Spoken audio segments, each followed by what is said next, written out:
Today is February 15th, 2023. Welcome to Native Calgarian. Oki, Naganago, Mekoche, Chestokom Aki, or Dakot Nagotine Siku. Hi, my name is Red Thunder Woman. My married English name is Michelle Robinson, and I use she and her pronouns. My Dene lineage roots me in the land of the Great Bear Lake tribe in Treaty 11. My name, Dakot Nagotine, that is a poor translation, as my Satu Dene elder would say. He'd say, you Southerners, you put the wrong emphasis on the wrong syllables.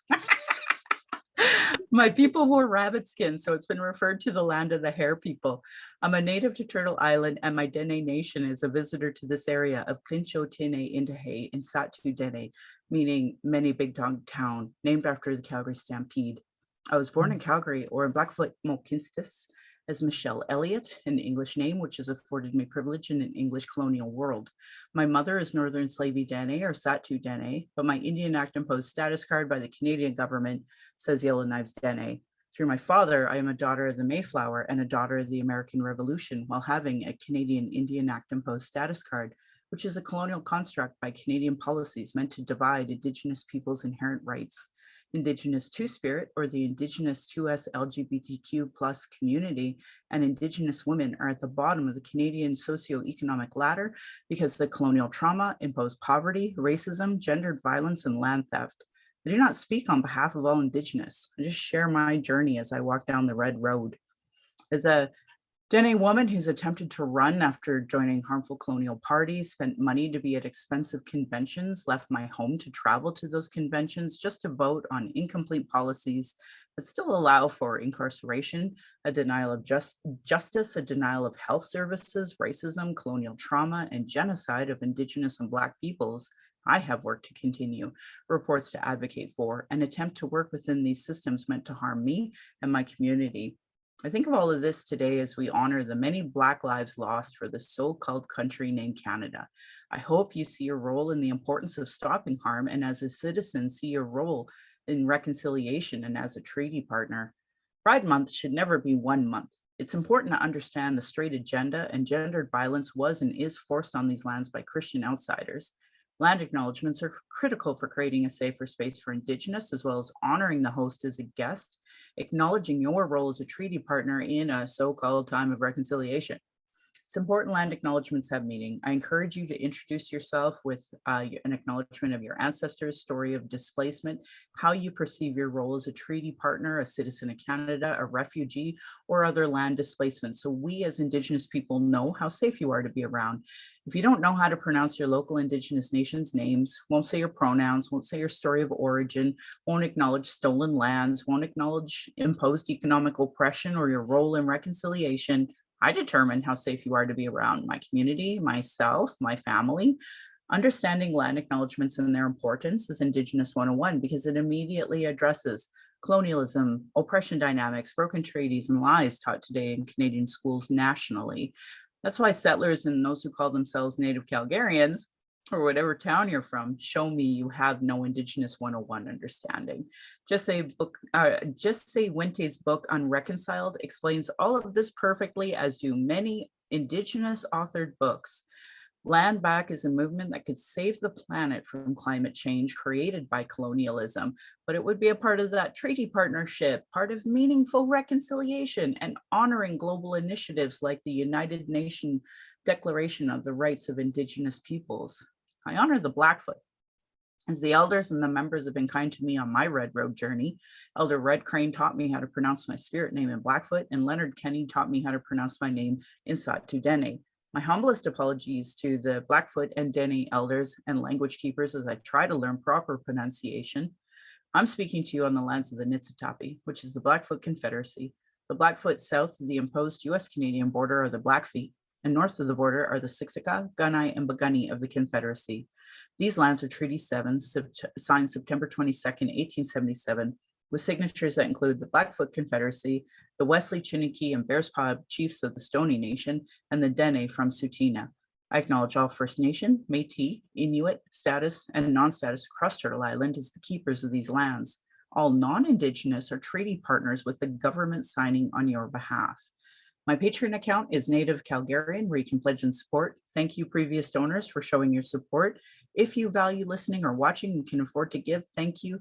To those who cannot afford to give, I'd love to hear from you at nativeyyc@gmail.com, where you can send in your comments or questions. Also, giving a review helps in whatever medium you are listening from. I have a YouTube channel. You can go and subscribe, and you can go to nativecalgarian.com for any of the latest podcasts and pin posts on social media.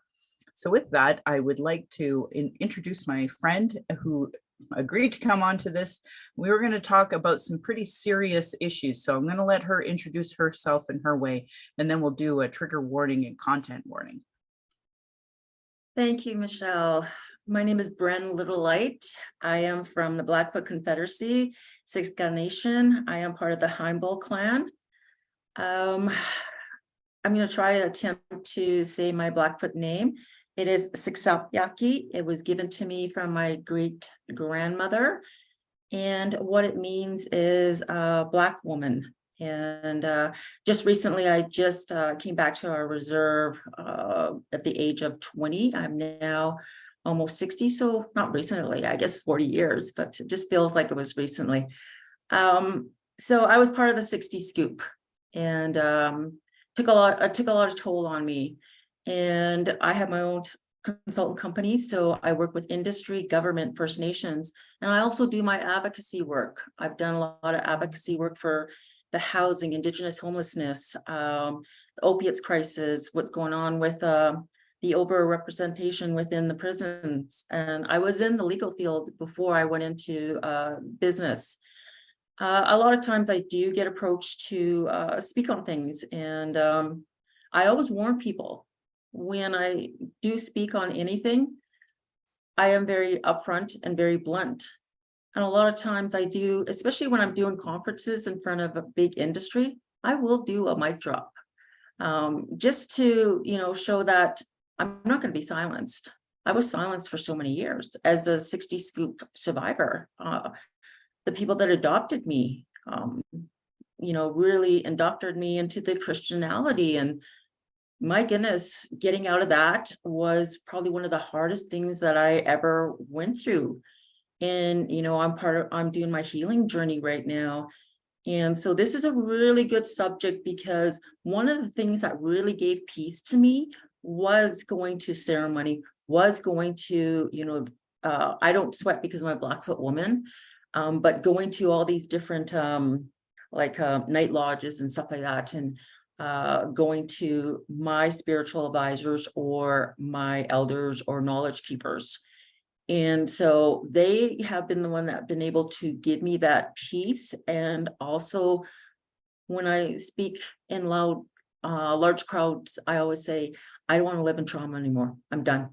And I now have my voice, and I'm going to use that voice. I'm going to use it for my Indigenous sisters, because a lot of times they don't have the strength. I sometimes find, and I do everything to build them up to get that strength. And they've been tone deaf for so long. And the good thing about me is I have a big platform, and I'm able to address.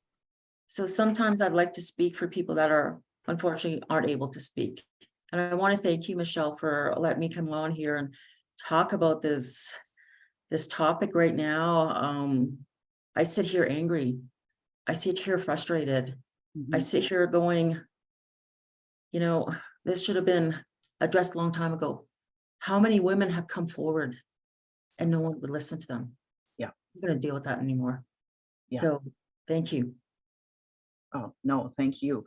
I'm really glad that you wanted to come and talk about this. So for our audience, we're going to be talking about very heavy subject today. We're going to be talking about sexual assault. We're going to be talking about rape. We're going to be talking about incest. We're going to be talking about child sex. And these are really hard topics. So I highly recommend that if you're not in an emotional state to listen to this one, don't. And for those who will, there will be resources afterwards. Every podcast I have, I give 1-800 numbers. I'm going to promote Awuton Healing Lodge. They have 2 numbers that you can call if you're feeling over emotional from listening to this. And I hopefully that gave you enough time to turn this one off if this one is not for you. So just to give folks background, for years, Indigenous women have been telling all of Canada all of the awful atrocities that have happened to us sexually while in Indian residential schools, in the 60s scoop child welfare, in policing, in the law, in the jails. There is not a place we have not had absolute colonial trauma imposed on us, thanks to government policy. And as a result, we've had to been forced to heal, and we have to heal without resources, and we have to help each other. And that's why I'm having Bren on today, because I think it's important that two Indigenous women talking about the violence that we've constantly had to come across is talked about and exposed, especially the day after we had the Valentine's Day marches nationally. So in Calgary here, there was a release by Sutina Police saying that if you've been harmed or hurt by Nathan Chasing Horse, to please contact them, because now they are willing and open to hearing more from sexual assault survivors, cult survivors, children who have been harmed by sexual assault. And I say that now because people have been actually telling the police for years. And, you know, the way the law is set up, they ignore Indigenous voices, they ignore Indigenous women's voices. The law does not protect us in any capacity. And then they just didn't want to believe, you know, and there's that issue now of, you know, believe her. I would argue that's not really happening, because we're seeing, you know, the opposite come from that, but whatever, it doesn't matter. What does matter is that if you've been hurt by Nathan Chasing Horse, Sutina Police and the Calgary Police are agreeing that, yes, we want to hear what happened. And he's being charged in the States right now. And a lot of his victims are starting to feel strong enough to talk about what had happened to them after likely being dismissed on more than one occasion, and worse, ostracized from their family for having the audacity to speak up. And you know, and there's not culturally appropriate resources in shelters, for victim services, nothing. Like, there's nothing for us.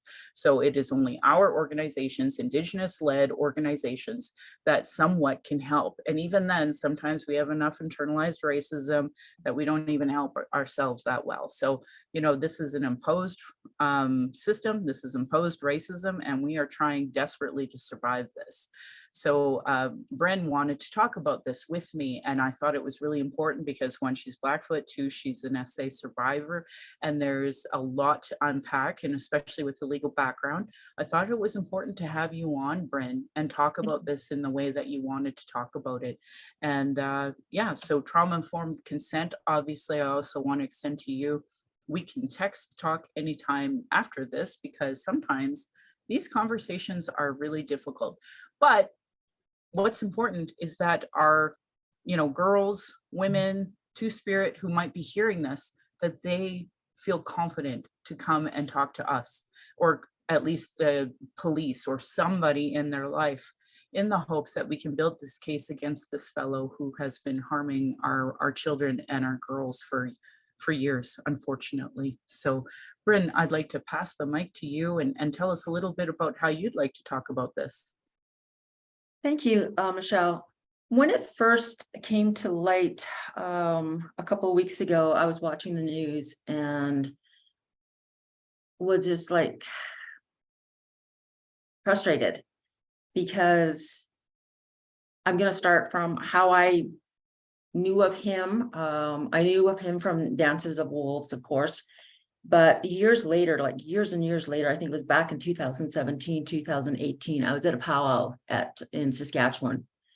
And I was with some people there, and they, you know, said to me, Bren, look, there's Nathan Chasing Horse. And I'm like, who? And they're like, you know, from Dances of Wolves. I'm like, oh yeah, yeah, yeah. And they said, he's over there with all his wives. And I'm like, wives?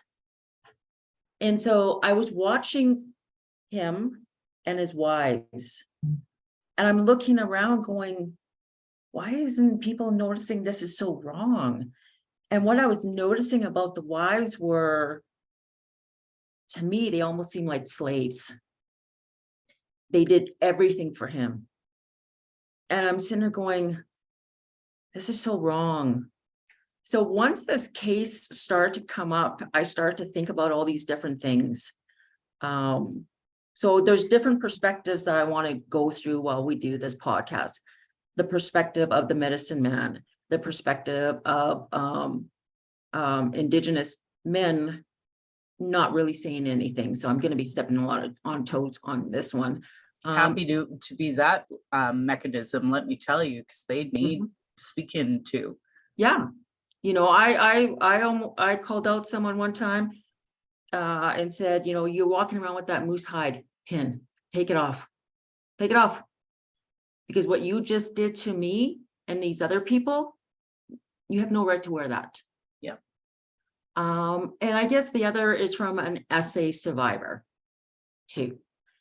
So when I was scooped, part of the 60 scoop, I did go back to my reserve when I was at the age of 20, was very confused. The people that I went to were Mennonite brethren, and they were also really into the Christian world. I wasn't allowed to go to the Stampede. I wasn't allowed to go to powwows. I wasn't allowed to do anything with my identity. And a lot of things that they were saying to me, and you kind of touched a little bit on it about the two-spirited and stuff like that. The stuff that they were saying to me about the two-spirited and just really messed me up because I couldn't understand what they were saying. What they were saying to me was the people, you know, the reason why people go that lifestyle is something happened to them and it's a sin. And, you know, years later, I'm sitting there going, everything that they said to me was so wrong, was so, you know, and it took a lot for me, and I'm still working on it now through my healing journey. It took a lot for me to get out of all, you know, like they pounded it into my head. I was in church and church events, Pioneer Girls, youth group, Bible study, Sunday school, church. And they even sent me to a school in Saskatchewan where we went to church morning, noon, and evening. The women, the girls sat on one side, the boys sat on another.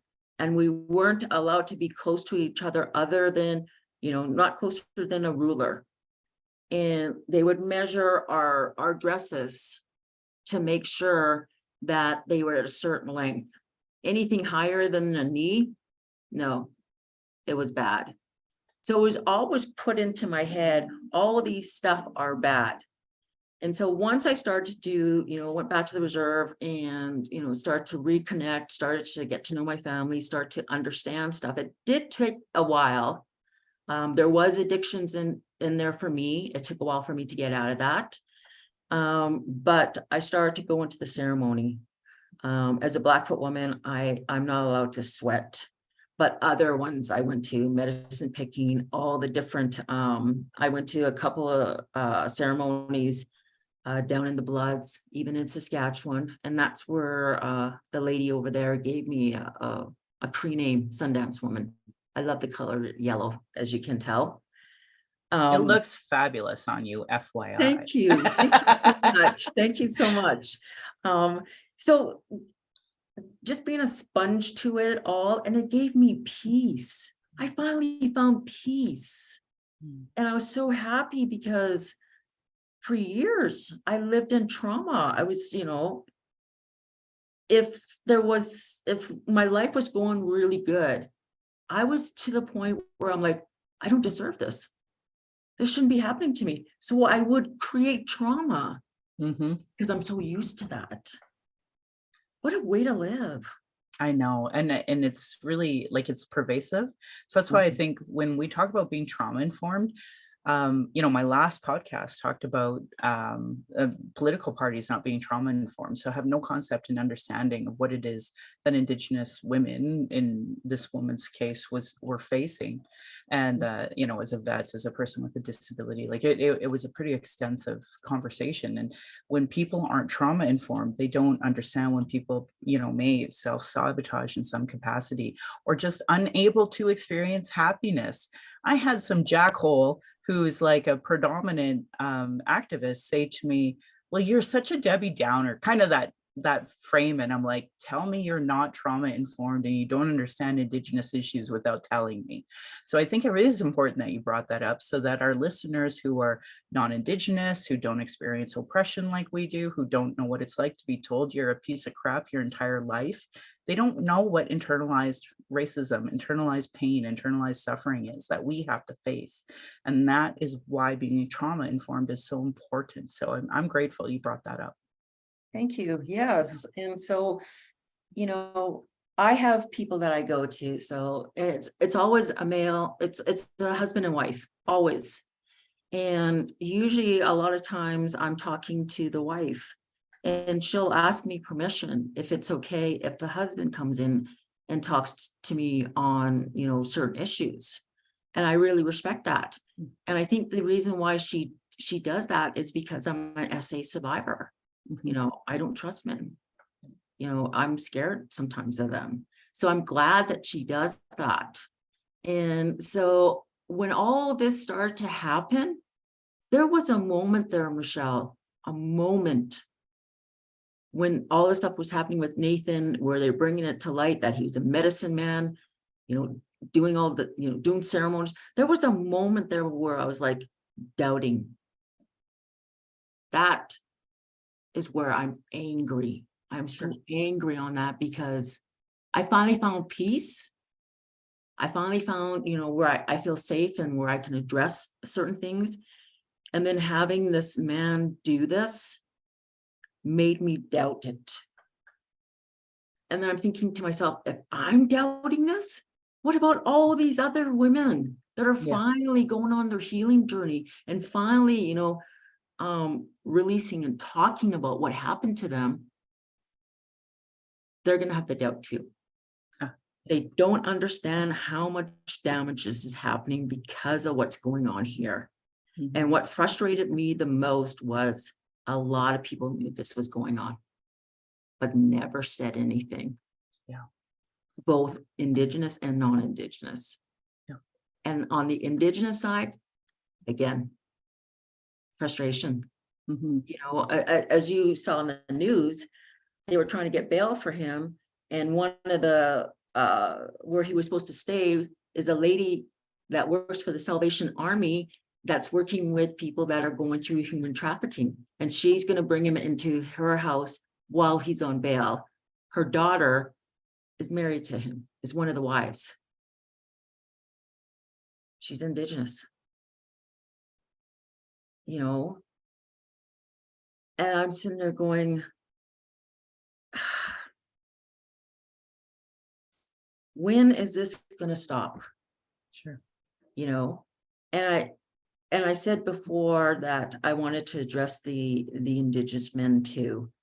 At the powwows and stuff like that, they honor him. They put him on a pedestal. They knew what was going on. Yep. Why didn't they protect us?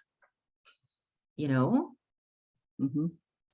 But and I'm just going to say this, especially for our listeners, like we have so many folks who haven't gone through a healing journey.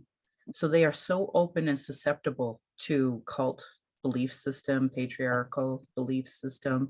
I mean, I've seen our own women shame other women on the length of their ribbon skirts, right? Like taking in that colonial concept and imposed it onto our children and our girls and such. So like, I think this is the generation, this is the time that we're like calling this out and saying, no more of this Christian colonial policing that you all do, and let's get it out of our ceremonies. But there's still a lot of so-called respected elders that are male in this community. We have a safety plan, my daughter and I, for one that is like held in high regard, who is guilty of doing awful things to the children, but knowing the children have no recourse, having, the legal system stacked against them, racism, all of the things. So this is where we're at as a society. My daughter and I have to have the safety plan because we know the police and the legal system will not protect her or me for that matter. So, and yet, because white people don't understand trauma, they don't understand their own crap, they just allow these folks to flourish. And the men know that they can make the money by perpetuating this. And I've seen many, many men, they're so romanticized by especially white women and white women in positions of power. So it goes to their head and they haven't dealt with their trauma. So yeah, and our women and our Two-Spirit, our children are the most vulnerable as a result of all of this. So I really think you've encapsulated a lot of that in a good way. And I hope I added to what you're saying. Yes, you did perfectly, because it just made me think about how, a lot of these people that are hurting and are, trying to find their way and trying to, like, I'm doing my healing journey. I'm sure you're doing your healing journey, but a lot of them aren't. So who do they go to? They go to the medicine man. Right. So, all these hurt people. Yeah. Go ahead. No, we're both kind of on the same page, and I want to let you speak because I get to speak all the time. Yeah, so I'm gonna tell a story. I have a friend, and she went to a medicine man, and she was hurting. She, is an SA survivor too, and went to him for help. And about a year later, after seeing him for for healing, I guess, she finally told me, Bren, I'm seeing him. And I'm like, oh, that's good, that he can help you with this and speak to you on this. And she's like, no, Bren, I'm seeing him. So she goes to go see him, starts that, healing stuff, I guess, with him, but then turns around and he starts to have a sexual relationship with her. I had tears streaming down my eyes. I'm just like, here's my friend that is so broken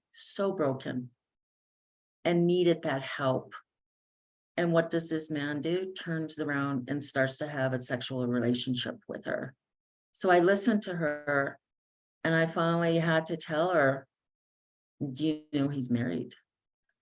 And she said, oh, no, they're not anymore. No, Brad, no. And I'm like, I know for a fact. I know this man. I know this family. He's married. So just the damage that he did, we're supposed to be here to help each other. Right. She grew up with the non-Indigenous family too, went through the SA, went through all that, was trying to reconnect. And this happens to her. And it just angers me so much. Yes, I'm with you. Yeah. And when I see him in community, I don't address him. I don't. Yeah. And you kind of touched a little bit on it before, where if the women say anything, they'll get bullied, they'll get harassed from everybody else. Why aren't you listening to the girl? Why aren't you listening to what she went through? But you're going to put this person on a pedestal because he's a medicine man?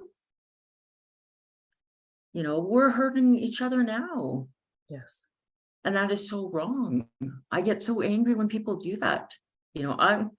Before I started all of this healing stuff, I was right in there. I'll take accountability for that. And I've done that to a lot of people where, I've gone to them later and said, I'm so sorry I did this. I shouldn't have did this. I was so wrong for doing it. Accountability to me has the utmost respect, because you did wrong, but then you went back and said sorry and said, I did this wrong. Mhm. So, yeah, but we You know, gotta now stop. might be a good time to bring up something called a 13th stepper.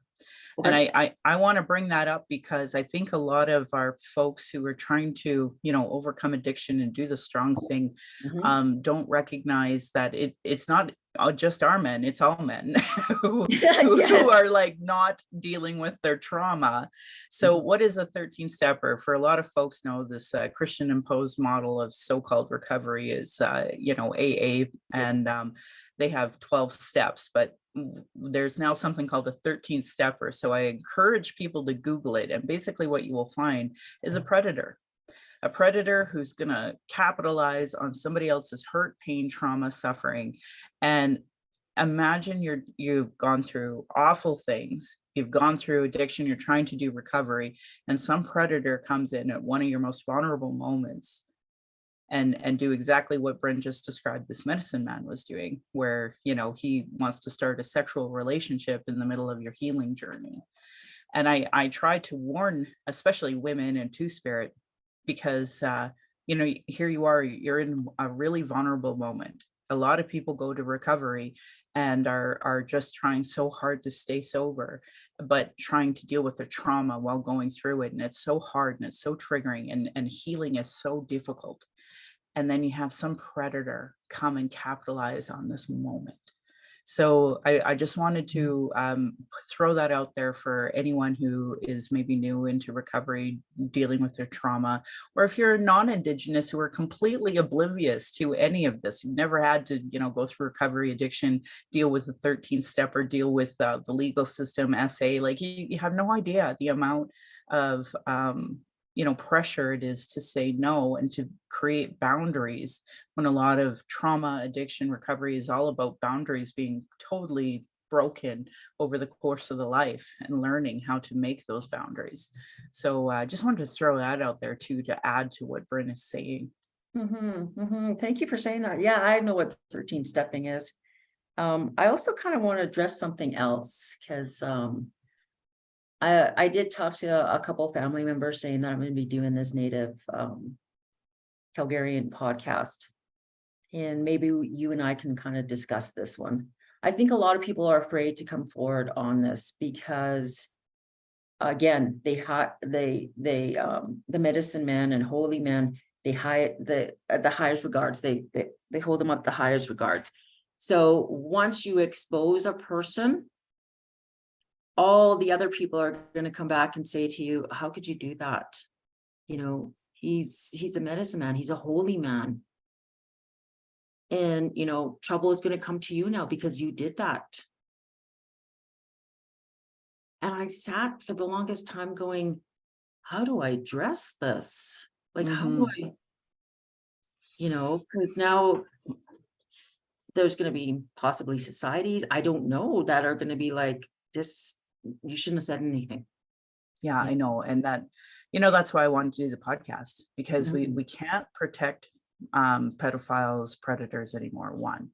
And Mhm. two, people need to know what spiritual abuse is. Mhm. We've seen the spiritual abuse through the Christian lens, Yep. but we have abuse as well. And I wanted to tell this story that people may not know. I fell really deep into Buddhism at one point in time because I hadn't gone the red road, and I knew Christianity wasn't for me. And I wanted to live a better, peaceful life of balance.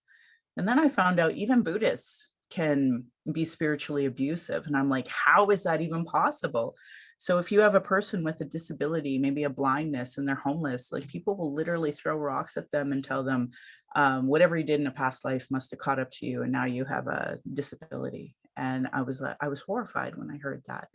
And I don't know why. I do know why, and our next guest is going to be a cult member specialist, this person who talks about that, because we need to hold on to something that makes us feel whole and peaceful and such, and especially if we've gone through lots of trauma. And so, like, spiritual abuse can happen no matter what type of deity or whatever we believe in. Sick men are supposed to be, like, you see a turban, you go to them because they are good people and they're trying to do the right thing. But there's sexual abuse and issues there too. Like, I mean, we're only human people.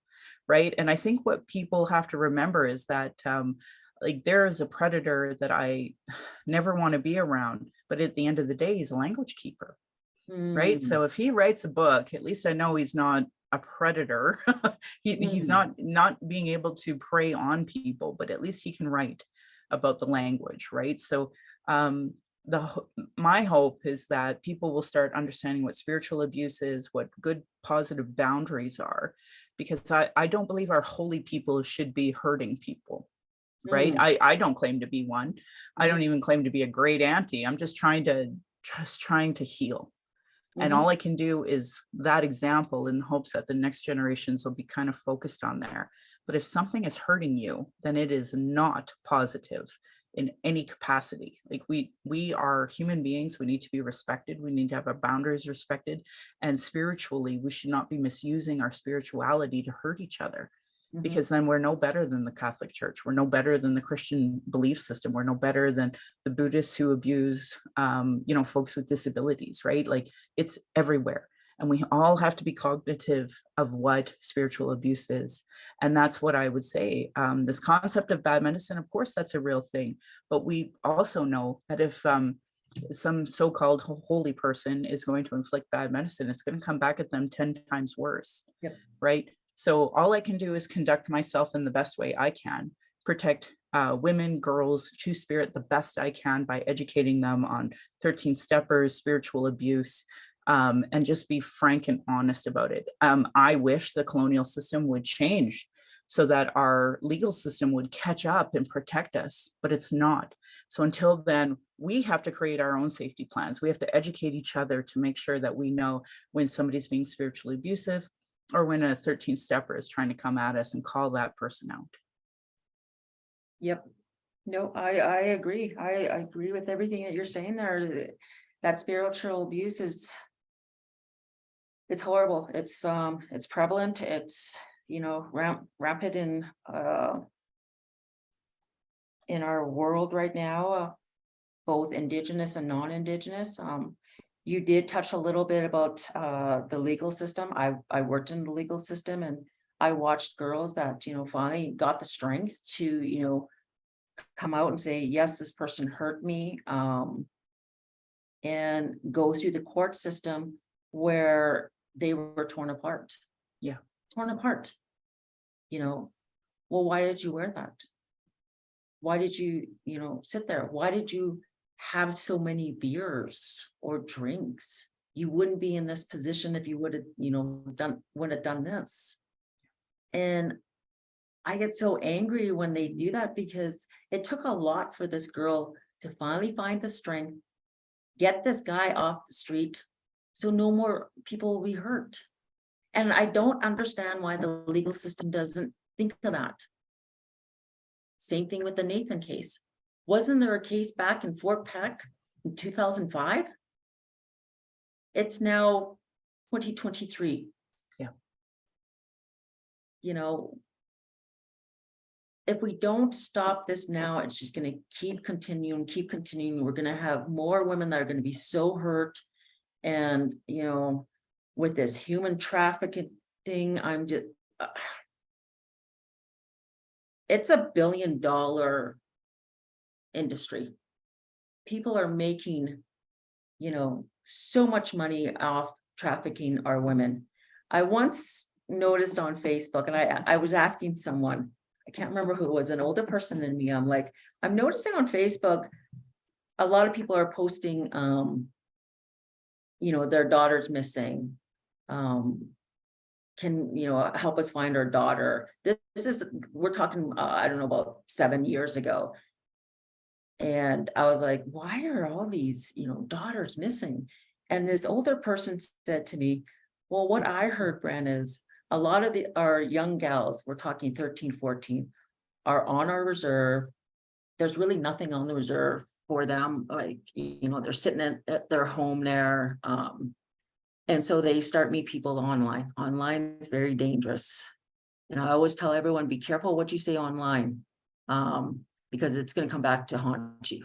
And what I mean by be careful is, like, don't name names. If you're, getting into that drama stuff or whatever, or someone hurts you, just be careful on that way.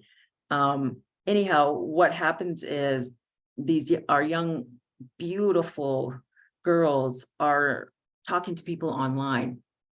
And then this guy will tell them, come to Calgary, come to Edmonton. Girl will or somehow get them to Calgary or Edmonton, take them in, spend a whole bunch of money on them, take them shopping, take them to dinner, all this, put them in a hotel. And then probably within a couple of days, start feeding drugs into them, injecting drugs into them. And then next thing, the girl's put out. And that just floored me, because I'm in the legal field. This is when I was in the legal field. And I didn't even know about this. Mm-hmm. So again, be careful with your kids when they're online. There's so many predators out there, and they're so hidden. And before it was so hidden, but now they have so much access to our kids. They're now in white vans, or saying white vans, and going on to, our reserves and grabbing our kids. They're being so bold now. Mm-hmm. Because they know the legal system will protect them. 100% they know that. And if you read the Truth and Reconciliation Commission reports, the volumes of books, and the MMIW inquiry report, the 2 volumes of that, it's very clear how the 60s scoop, which is in practice today in 2023, steal our children, apprehend them, put them in abusive foster homes, put them in abusive homes, and then they, at about when they're starting to discover their sexuality, they themselves end up leaving their own homes wherever they were put. Even group homes are abusive, and then the social services will be like, okay, well, we'll pay for a hotel. And that's like the start of it. Predators are all around these hotels. They know when they're like a 15-year-old Indigenous girl with no family, no friends, no community, nobody. They're such an easy target. They're such an easy one to go after. And even like it's hard for me. So, I'm part of the Missing and Murdered Indigenous Women Committee. There are a lot of family members who want to abuse a child and want them back and do that missing report and that. So even for me, sometimes I'm careful about who I would share, who's missing, because who's really looking for them. Conversely, what I usually find 9 times out of 10 is that it's a family whose child was apprehended without just cause. They have been trying to get them back, but can't, because the legal system is absolutely against us. And then the child goes missing out of the foster home, the group home, whatever, and they're the only ones who give a shit to look. So, that's usually the case 9 times out of 10 that I find. And by then it might be too late. And addiction is something that it can be forced, like you were saying. I know a lot of little white girls who have that same story. It can be forced, but for most of Indigenous people struggling, we've had so many pieces of colonial trauma over the course of our life, and the addiction is the only way to just try to numb it for a minute, right? To try to live some kind of happiness, because as we said, it is really hard for you and I to be happy, because the moment we start feeling that happiness is that moment where like something bad's gonna happen, because something bad always happens. Right? Yep. Constantly. So like that's the cycle of abuse that we're in our own minds, which is why I highly recommend, if you are Indigenous, take the therapy that is available, because we all need it, and it needs to be ongoing, whether it's from and hopefully it is maybe a BIPOC person, maybe somebody who has some kind of concept of racism, some kind of concept of colonialism, because I've been to therapists that don't, and that then becomes another trauma. And the other thing that bothers me is the amount of free education I'm forced to give, whether it's a pharmacist, a doctor, a nurse, a health professional, whatever. Like they just don't even know us. Right? They don't have no concept, and giving that free emotional labor, giving that free education, like that shouldn't be okay anymore. And yet we're still here. So I just want to throw all that out as well, and just let you add to anything you think I might have you can add to. Yeah, yeah. Yeah. Also, I kind of want to talk about, again, I love how we're speaking here because some of the things that you're saying kind of pops things into my head that I'm like, oh, yes, yes. You know, you touched on it about family. I know when I was SA'd by my foster, well, he was my adoptive dad. I don't know why I call it my foster dad, but anyhow, my adoptive dad. And I did tell my mother, and she didn't believe me. And she must have told my adoptive dad. And so he basically told his family, Bren's saying this, it's not true. So what happens next? I got ostracized by my family, Yeah. my adoptive family. Yeah. You know, I was told, one of my cousins reached out to me like just 2 years ago.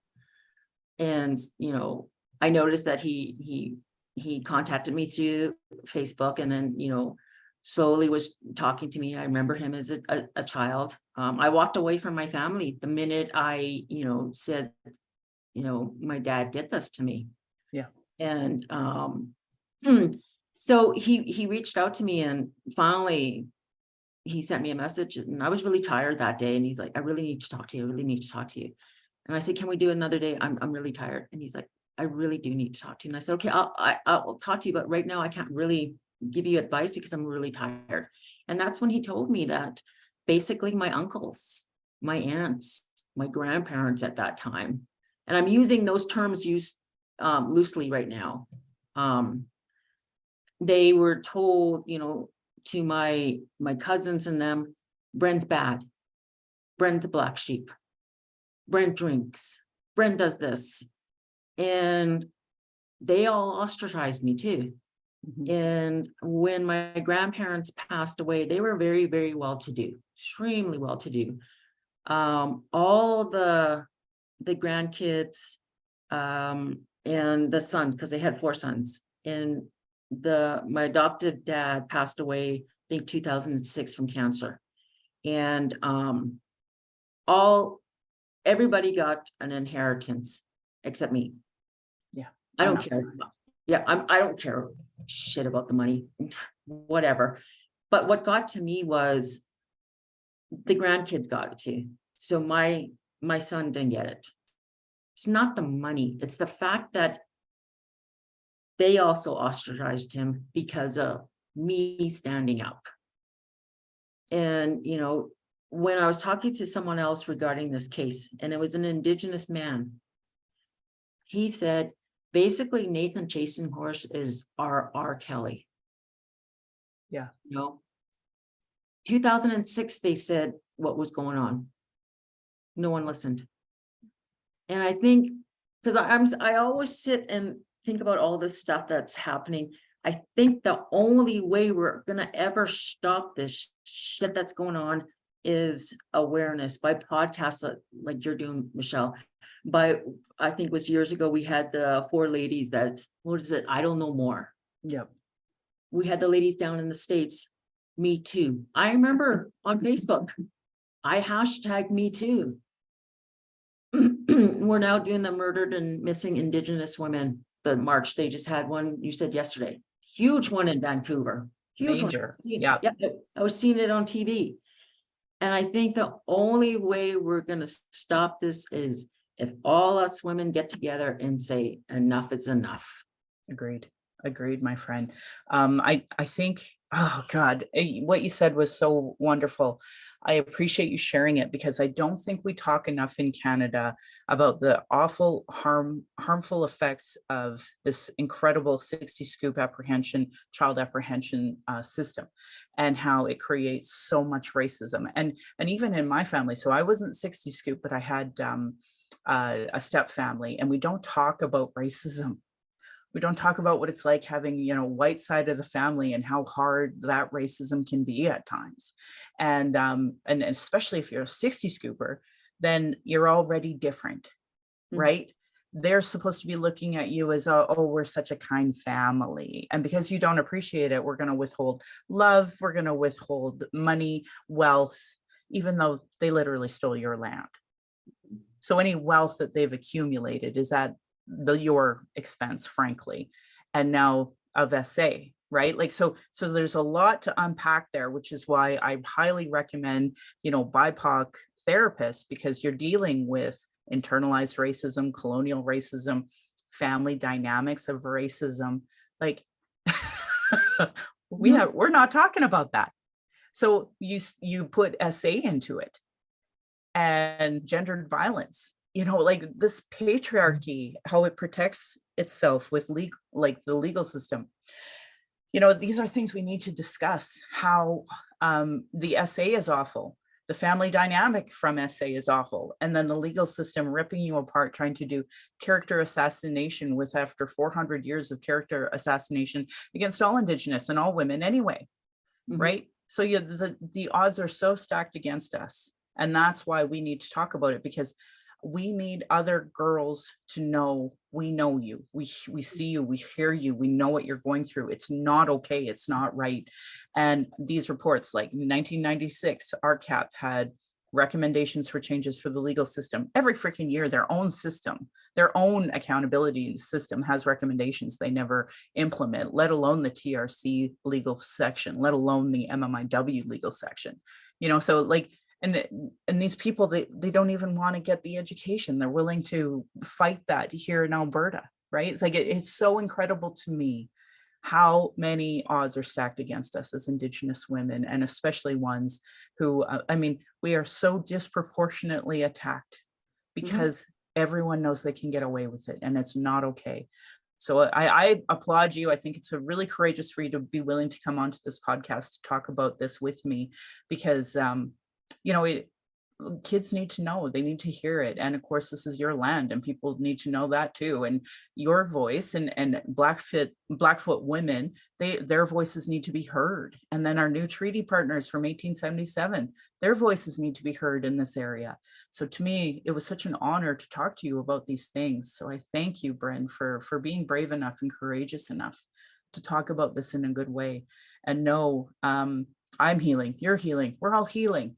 But we've never been given the mic before. Nope. So that is why we need to do this. And ironically, in the MMIW report, they talk about that. They talk about mainstream media. And even the way they talked about this Nathan chasing horse issue just upset me so much. There were white women talking about it when they don't even know what they're talking about when it comes to racism and colonialism, let alone what it's like to be us trying to say, hey, I've been hurt by this person. No concept of it. Because they don't even want to deal with their own racism, their own colonialism, let alone amplify our voices. So is there anything else you'd like to add before we wrap up and start giving resources here? I would like to add to the ladies out there and the two-spirited that reach out to people that you trust, and really observe, if certain people say, go to this person, like before they were saying, go to Nathan, really observe what they're doing. Don't go by someone's word. I always tell everybody, be observant of everybody. I sit back and I'm watching people. I watch their actions. I watch how they present themselves. And those are the people that, I'm wary of if they're not in a good way. I'm also really into energy too. And like I said before, as an SA survivor, we sense stuff. I feel it in my stomach. I don't know if you do, but if there's someone around me that's not good, I feel it in my stomach. Yeah. So we already kind of have those feelers out there. Yeah. And we need to stop what's going on, because they don't seem to understand that the minute they hurt a girl, an Indigenous girl, an Indigenous woman, especially like I first was SA'd when I was 5 years old. I often wonder what I would have became if that ever didn't happen to me. Mhm. because I know when they did the 60 scoop engagements and we sat in circles, and I went to the apology that Rachel Notley did, and she actually quoted what I said. And when I was doing the engagement, I told them, I don't know what love is. Yeah. I don't understand it. Sure. What a sad world not to understand what love is. I understand it now.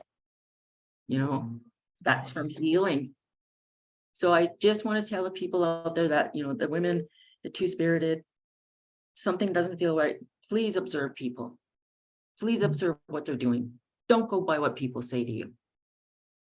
Couldn't agree That's my more. final thought. Yeah. Oh, I'm so glad. Thank you, Bren. And how would people who maybe want cultural teachings from you in the business sense or anything, do you have a website or a way that you like to get be in touch with so that people can know? I'm on LinkedIn. I have a huge following on LinkedIn. My Facebook is family. I don't let anybody else on that. I'm slowly going back onto TikTok to do some stuff. There's some drama on there that I had to get away. But I think the best way you can get a hold of me is on LinkedIn. I do a lot of stuff on there.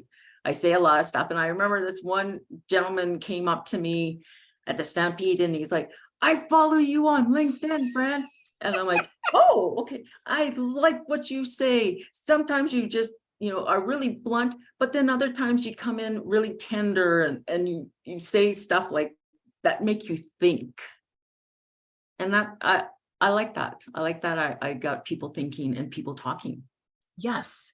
Yes. And I like that too. And I'm so grateful to be able to get you to come on here and just show a different, because to me, if there's the biggest thing I've learned about our world in 2023, it's all about algorithms. So if we can get you platformed on different algorithms so that those folks see there is still benefit to LinkedIn, that's what I want. Yeah. Yeah. So thanks so much, Bryn. I appreciate it. Now I'm going to give a bunch of resources, and Bryn, please feel free to jump in and hop in if you hear me give something and you're like, oh, you know what else is really good? This one, because those are things that I think that we add and we empower each other more than anything. Because I'm old, I need my glasses. I can't read nothing anymore. Bifocals. Yeah, no kidding. Okay. Oh, so I wanted to encourage people. We have a podcast that'll be coming out from our last book club, a really good podcast about, or a really good book club about Clayton Thomas Mueller's book. And our next book club will be chapters 11 of the National Inquiry into MMIW. So that will be coming in March. And then again, if you're local, we have a reconciliation action group. But if you are not local, there are reconciliation action committees all over the world or all over the country. So be a part of them, because if you're not acting, you're not actually doing the work, because guess what? This is a Canadian issue. And the fact that Canadians don't see their responsibility in this and see the importance of Indigenous-led reconciliation, like this is where we're at. So start acting if you're listening. And thank you for listening.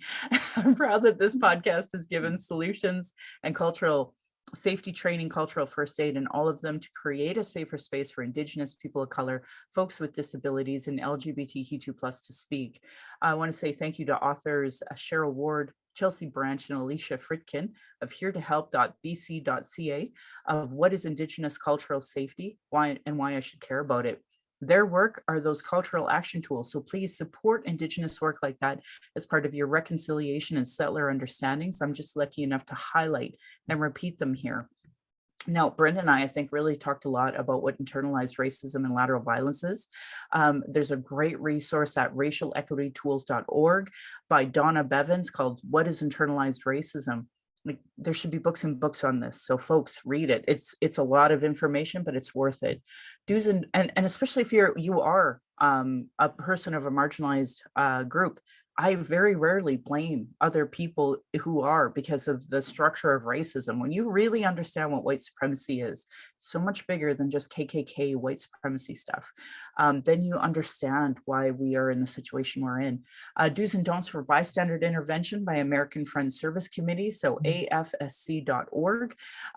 So if you're seeing somebody, and I mean, I just shared a friend of mine who experienced a C-train interaction who was Native, and nobody stood up and did anything. This is what we need people to do. Do look at bystander intervention so that you can help us in those moments. Indigenous have been talking about our issues and our traumas in reports, commissions, public hearings, just so it can be regularly disregarded. No more. Honor our words, honor the treaties. Listen to politicians and their policies and platforms. If they don't recognize the marginalized in their budget with Gender Equity Plus, if they're cutting violence prevention programs, Indigenous education, uterus health choices, gay straight alliances, lack of human rights for immigrants, folks with disabilities, know that your vote to that party directly negatively impacts marginalized people. Demand that they implement the Truth and Reconciliation Commission calls to action, the recommendations of the Royal Commission on the Aboriginal Peoples, the multiple reports about child welfare reform, violence prevention, and now 231 calls to justice from the National Inquiry on Missing and Murdered Indigenous Women, Girls, and Two-Spirit. Provincially in Alberta, the Kenney government created 113 pathways to justice. So all you blue voters should be holding your blue MLAs to account on it. Follow the Premier's Council on Missing and Murdered Indigenous Women and Girls work. Municipally, we have the White Goose Flying Report. Denying these reports is a form of abuse called gaslighting. Our people are experiencing extreme racism in the educational, health, justice institutions with multiple reports that say the same thing. Demand change from these election platforms and politicians. If they don't understand colonialism, racism, privilege, sexism, gendered violence, they have zero business running. It should be understood by everyone. And it's beyond that. It's community organizations, sports clubs. Google articles on how non-Indigenous Canadians can become allies. Stephanie Harp and I had an emergency podcast in the hopes we can reach our allies to write and do more on the crisis we're facing. So sign up at aboriginalalert.ca. You can also go to the Missing Children Society of Canada and download the app. There's a wonderful statement that came out that her and I were talking about demanding urgent action to protect the lives of Indigenous women, girls, and Two-Spirit experiencing homelessness. You can go to womenshomelessness.ca to read that. I wrote my city councilors, and last night when they actually, this is shocking, this is breaking news. Calgary City Council actually showed up to the MMIW march for the first time in 15 years. Oh. So I held them to account. I said, return my email. Why aren't you returning my email? Jesus. So if you know anybody who's using substances, one, don't use alone. If you are using alone, contact the National Overdose Response Service at 1-888-688-NORS for support. There's 2 apps that you can download, the Braves and the Doors app. These are things that matter to me because just like I was telling Bren, I have a safety plan with my daughter in case she's in an unsafe place. This is the best way we can do that, is to try to create the best safety plans we can while we're using these substances, because you matter, your life matters, and all of the things that led you to this moment is why this is happening. And we want to help you get sober, clean, but definitely stay alive. If you are experiencing emotional distress after anything we talked about, please call the First Nation and Inuit Hope for Wellness helpline at 855-242-3310. It's toll free. It's open 24 hours a day, 7 days a week. They also have a website, hopeforwellness.ca, and it has a text option if that's the best way for you. If more related to missing and murdered Indigenous women, girls, and Two-Spirit, you can call 844-413-6649. Again, it is a 24/7 crisis call line that's providing support. For non-Indigenous, there are distress center lines in your area and a functioning 211, but you can also call 833-456-4566, and you can go to crisisservicecanada.ca for even more resources. If you are a 60 Scoop in Alberta, there's actually a website, ssisa.ca, and you can go #survivor-driven if you're interested in more about that.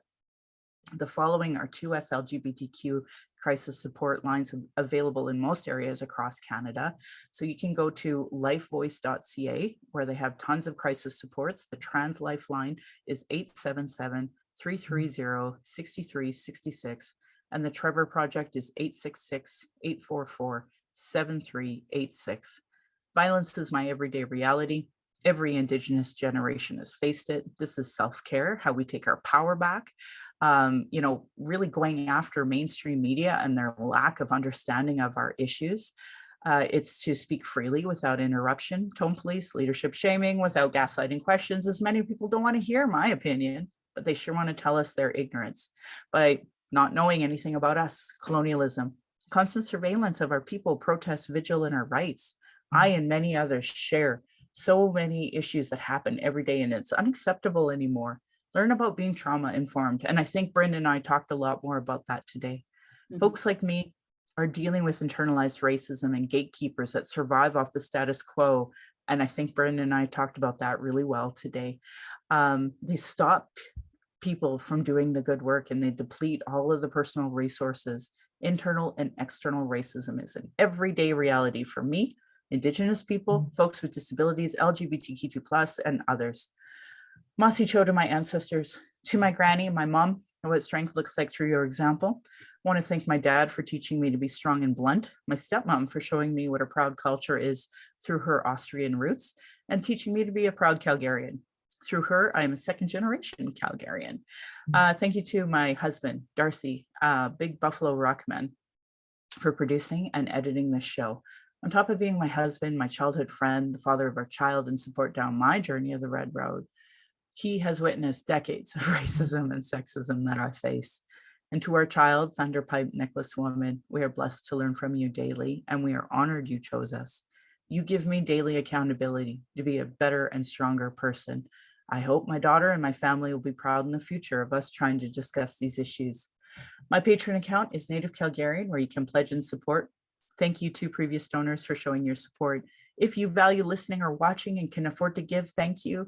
To those who cannot afford to give, I'd love to hear from you at nativeyyc@gmail.com, where you can send in your comments or questions. You can go to nativecalgarian.com, or you can go to the pin post on social media.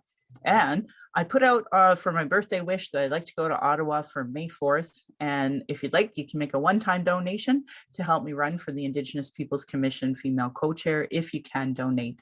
But I will say we have absolutely have enough that I'll be able to get an airplane ticket. So thank you. Thank you folks for letting me be able to do this.